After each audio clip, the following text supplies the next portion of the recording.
तो हम राष्ट्रीय पार्टी है, तो हमारे देश के नेता है, प्रधानमंत्री है, गृह मंत्री है, क्या कहते हैं, रक्षा मंत्री, ऐसे कई मंत्री हैं, कई लीडर है, कई राज्यों में मुख्यमंत्री है, जो समय देंगे तो ऐसे लोगों का हम लोगों ने नाम डाला। आज उन्हीं के सहयोगी दल है कांग्रेस पार्टी, तो आप उन लोगों का आप देख लीजिए। हमें लगता है उस कांग्रेस पार्टी के जो स्टार प्रचारक होंगे उसमें भी कई नेता होंगे।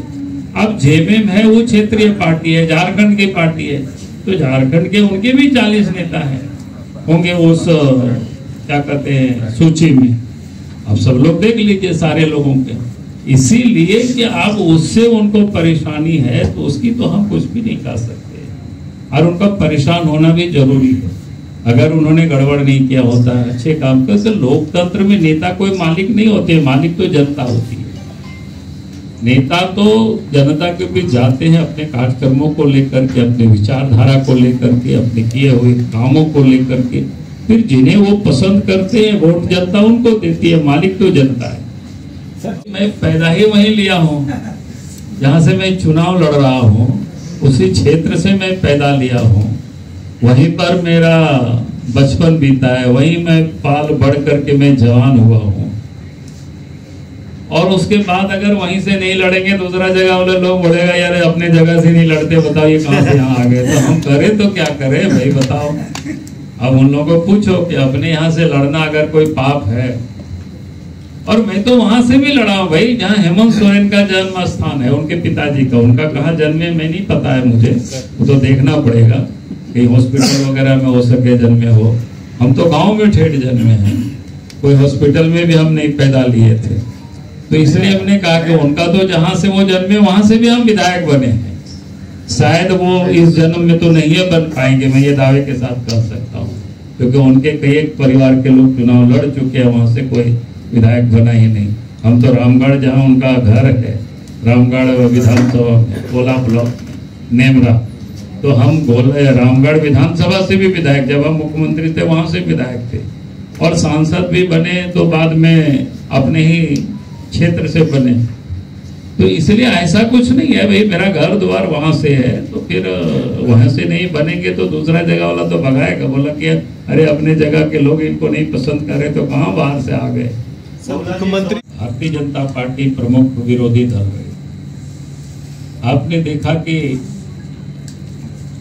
पहले तो हमें दल के लीडर बनाया, तो किस प्रकार से उन्होंने दल की लीडर की मान्यता उन्होंने नहीं,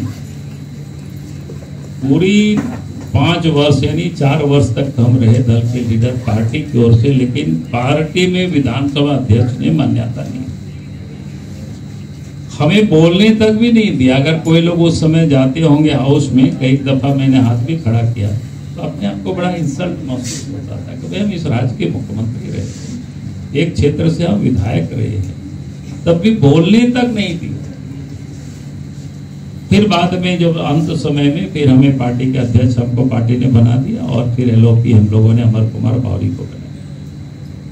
लेकिन आप देखेंगे लगातार जन समस्याओं को लेकर के, चाहे छात्र नौजवानों का समस्या हो, चाहे राज्य में जिस भी प्रकार की समस्याएं रही, उन सारी समस्याओं को सदन में प्रमुखता से दल ने उठाया। आपने जिस बात को कहा वो तो एक इशू, पूरे 5 साल तक वही इशू चलते रहा, ऐसा कुछ नहीं इशू चल रहा था। हाँ, तो जिस समय जो इशू होता है उस समय चलता है, लेकिन पूरा 365 दिन हम लोग उसी इशू को नहीं चलाए। हाँ, लेकिन जब चलाए हैं, जब वो इशू आया उस समय उस सत्र में जरूर वो चलाया, लेकिन बाद के सत्र में और बाकी इशू रहे उसको हम लोगों ने चलाया। मैं कहूँगा कि हमारे लिए ये चुनावी हथकंडा नहीं, जेएमएम के लिए हो सकता है। इसलिए मैंने कहा कि उनके लिए हो सकता है क्योंकि पूर्व में भी उन्होंने कई घोषणाएं की, गरीबों को 72,000 रुपया देने का, माँ बहनों को 2,000 तुला कर देने का, लड़कियों की शादी होगी तो सोने की सिक्का देंगे, विधवा है, वृद्ध है, दिव्यांग है 2,500 रुपया पेंशन देंगे, 5 लाख नौकरी देंगे, यानी उन्होंने दिया नहीं। लेकिन जब चुनाव नजदीक आया तो 3 महीना से माँ क्या बोलते हैं मैया योजना, और जब भारतीय जनता पार्टी ने 5 संकल्प लिया कि भाई हमारी सरकार बनेगी तो माँ बहनों को उनके सशक्तिकरण के लिए 2100 रुपया प्रत्येक महीना की 11 तारीख को उनके खाते में जाएगा। वो छटपटाए तो उन्होंने फिर 2500 की घोषणा की। तो लोग जान रहे हैं कि उनका चुनावी स्टंट हमारे लिए नहीं, हमारे लिए तो प्रतिबद्धता है। जहाँ कहीं भी हमारी सरकार बनी है, जहाँ कहीं भी सरकार ने घोषणाएं की है, उसको पूरा कर रही है, चाहे छत्तीसगढ़ हो, मध्य प्रदेश हो, उड़ीसा हो या फिर महाराष्ट्र हो, जहाँ पहले सरकार इस प्रकार से। तो कहने का अर्थ है कि हमारे लिए चुनावी नहीं है। पहले भी जब सरकार बीजेपी की यहाँ बनी थी, आप याद करिए, उस समय बच्चों को साइकिल देना प्रारंभ किए थे। पहले भी यहाँ बीजेपी की सरकार थी तो उस समय 50 लाख रुपया की संपत्ति 1 रुपया में महिलाओं के नाम से रजिस्ट्री भी होता था। तो ऐसे अनेक, लेकिन सरकार आई तो उन्होंने बदल दिया, उसको उन्होंने बंद कर दिया। तो इसलिए हमारे लिए ये चुनावी मुद्दा नहीं। आज भी केंद्र सरकार ने 33% महिलाओं के लिए यानी लोकसभा और विधानसभा में सीटों का कानून बना करके रिजर्वेशन दिया। तो कहने का अर्थ है कि भारतीय जनता पार्टी के लिए प्रतिबद्धता है कि महिला सशक्त हो, मजबूत हो, और उसके लिए उनको हमें सहयोग करना चाहिए। चाहे 3 तलाक जैसे कुप्रथा को भी समाप्त किया कानून बना करके। देश के स्तर पर भी इस पर विचार चल रहा है कि भाई क्या किया जाए, कैसे इसको यानी क्या कहते हैं नियोजित किया जाए, किस ढंग से इसकी व्यवस्था ठीक किया जाए। जैसे मैं एक उदाहरण के लिए कह रहा हूँ कि पहले जो क्या बोलते हैं 20 वगैरह जो लगाए जाते तो उसका कोई कानून नहीं बना हुआ, तो यूं ही जैसे तैसे चलता था, सब लोग चलाते। बाद में फिर सरकार ने कानून बनाए। तो हम समझता है कि ये सब अभी जो है दुनिया में प्राइमरी स्टेज में है ये सब। अब निश्चित रूप से कानून बने और हम भी प्रयास करेंगे कि सरकार से बात करेंगे हम भी वो केंद्र में, क्योंकि उसके कानून के एक्सपर्ट जो लोग होते हैं, मैं तो एक्सपर्ट भी नहीं हूँ, लेकिन आप सब लोगों की भावना या हम सब लोग भी महसूस करते हैं इसको कैसे ठीक ढंग से चैनलाइज किया जाए, अच्छे ढंग से। तो मुझे लगता है कि आने वाला कल आप जो चिंतित है, हमको लगता है और सब लोग चिंतित है। कोई चीजें नई चीजें आती है तो उसको कानून का रूप हो धीरे धीरे, जैसे साइबर की दुनिया में आपने देखा कितना क्या क्या गड़बड़ी होने लगा, फिर बाद में उससे संबंधित भी साइबर के संबंधित भी कानून बन गए।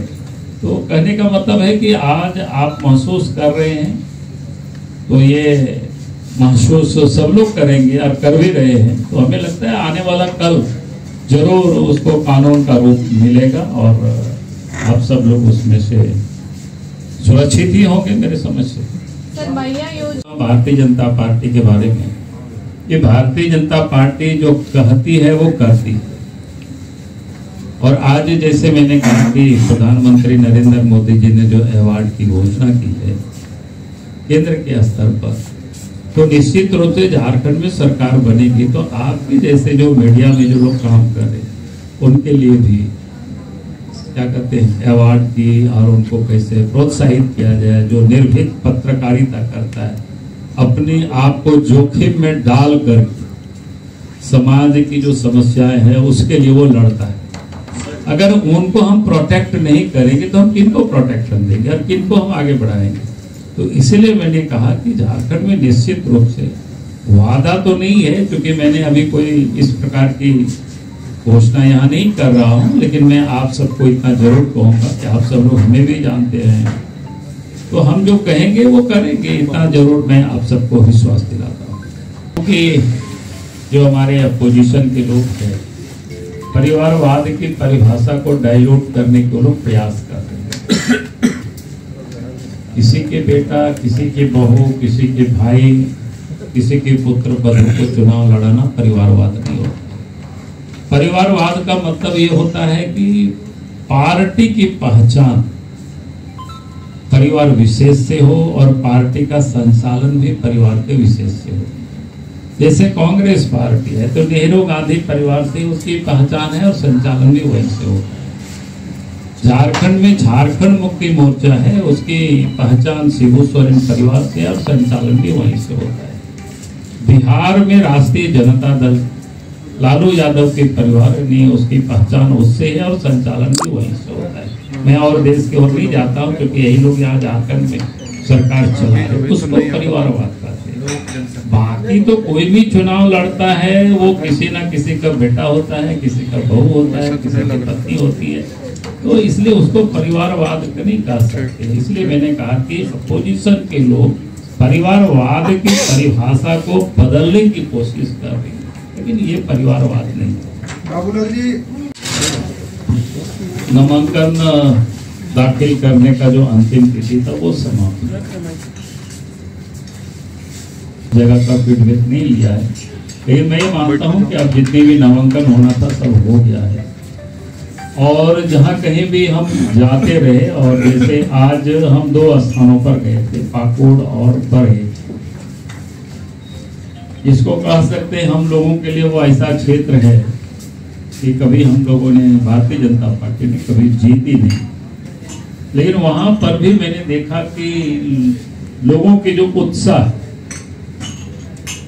तो मैं कह सकता हूं कि इस बार वास्तव में झारखंड की जनता ने परिवर्तन का मन बना दिया, और इस बार निश्चित रूप से परिवर्तन होगा, अच्छे ढंग से परिवर्तन होगा, और परिवर्तन ही नहीं बल्कि भारतीय जनता पार्टी के नेतृत्व में इस बार सरकार बनेगी। ये साफ अब दिख रहा है चारों तरफ। क्या घटनाएं हुई, तो आज के तारीख में ये डिजिटल मीडिया को इग्नोर नहीं किया जा सकता है, और आज अच्छा लगा कि वो भी आज एक अच्छे दिन। आज तो मैं इतना ही कहूँगा, आप सबने देखा होगा कि देश के प्रधानमंत्री नरेंद्र मोदी जी ने जो क्रिएटर्स ऐसे सारे लोगों को बुला करके उन्होंने अवार्ड की भी घोषणा की, तो मैं जरूर कहूँगा कि झारखंड में भी बीजेपी के नेतृत्व में सरकार बनेगी तो निश्चित रूप से यहाँ भी आप सब लोगों के लिए कोई ना कोई ऐसी व्यवस्था करेंगे ताकि आप सब लोग भी जुड़े हुए हैं, और सरकार की ओर से आपका भी मीडिया को, ये डिजिटल मीडिया को भी सहयोग मिल सके, क्योंकि बड़े जो मेन स्ट्रीम जो मीडिया है उनको तो मिलता ही है सहयोग, लेकिन डिजिटल में खास करके ऐसे जो ग्रुप में जुड़े हैं उनको वहां तक नहीं पहुंच पाता है। हमारे पास भी लोग आते हैं, कई लोगों की शिकायतें होती है कि भाई ये तो बिल्कुल छोड़ दिया जाता है, इस पर कोई ध्यान आप लोग भी नहीं देते हैं और सरकार भी ध्यान नहीं देती है। तो आज मैं जरूर कहूंगा कि उस दिशा में हम सब आगे आप सबका भी ध्यान रखेंगे, और आज मैं अपने ओर से विशेष कुछ नहीं कहूँगा। अगर आपके मन में कोई जिज्ञासा तो मैं जरूर आपकी जिज्ञासा को समाप्त करने की मैं कोशिश करूँगा अपनी ओर से, और विशेष कुछ ना कहते हुए मैं अपनी बातों को मैं